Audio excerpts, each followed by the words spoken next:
Bonjour Guillaume. Bonjour Philippe. Très heureux de vous retrouver. On va se plonger avec vous dans les annales du crime avec la mort cette semaine d'un homme qui s'appelait Tommy Recco.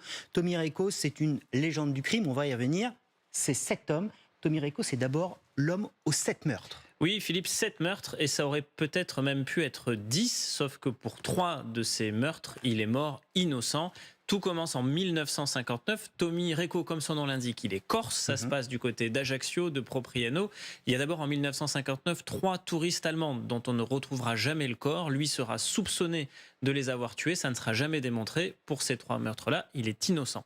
Mais après 1959, il y a 1960. En 1960, Tommy Recco, il pêche à la dynamite. Et là, il va y avoir un garde-pêche qui va arriver, qui n'est rien d'autre que son parrain. Pris de panique, il va lui tirer dessus avec un fusil. Et pour être bien sûr qu'il est mort, et c'est là où on rentre dans la sauvagerie, il va lui fracasser le crâne avec un rocher pour s'assurer qu'il l'a bel et bien tué. Pour ce meurtre, il va être condamné une première fois à la perpétuité. Mais il va ressortir, il ressort en 1977, et là, il va tout de suite replonger, et notamment en commettant 2 triples meurtres de sang-froid particulièrement terribles. Il y en a un en 1979, ça se passe à Béziers, dans un supermarché Mammouth.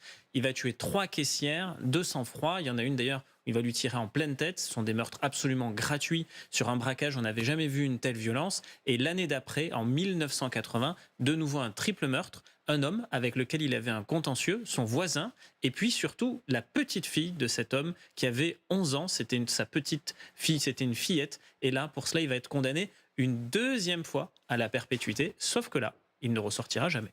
Le tueur sanglant, il a un tas de surnoms, Tommy Recco. Je disais, c'est une légende du crime. Alors évidemment, on met légende entre guillemets, mais c'est vraiment ça. Dans le milieu, c'est une légende. Oui, parce qu'il est particulièrement violent. Il a un peu tout fait. Il y a un crime qui est un crime plutôt familial. Il est suspecté d'un crime qui ne sera jamais prouvé, on le disait, les touristes allemandes.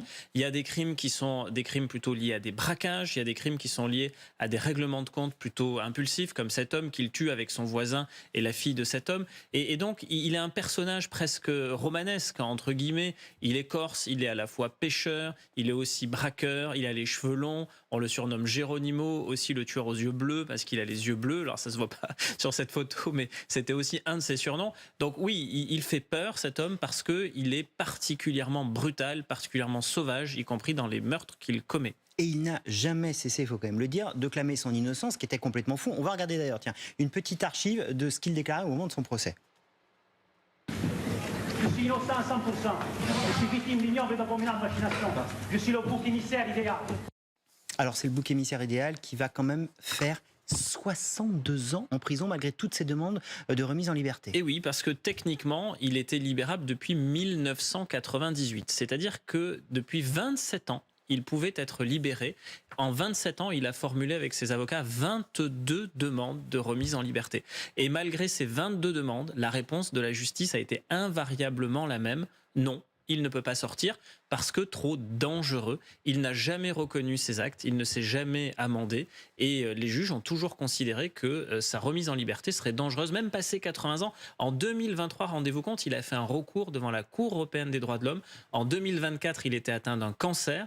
La seule chose qu'il a pu faire, c'était quitter la prison de Borgo pour aller en Provence, essayer d'avoir des conditions de détention un petit peu plus humaines. Il avait alors plus de 90 ans et il est mort à l'âge de 91 ans cette semaine, après avoir passé, vous l'avez dit, plus de 60 ans en détention.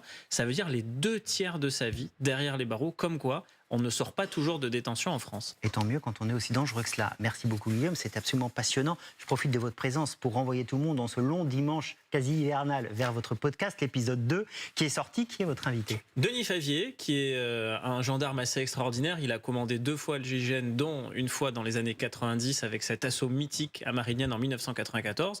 Puis il a commandé aussi toute la gendarmerie nationale avec d'autres affaires rentrées dans l'histoire, la traque des frères Kouachi, et puis aussi le crash de la Germanwings. Et donc c'est à retrouver sur la chaîne YouTube TF1 et TF1+. Intérieur Crime, épisode 2. Merci beaucoup Guillaume. Merci, à la semaine prochaine. À la semaine prochaine. Merci avec beaucoup. plaisir. Tout de suite, je vais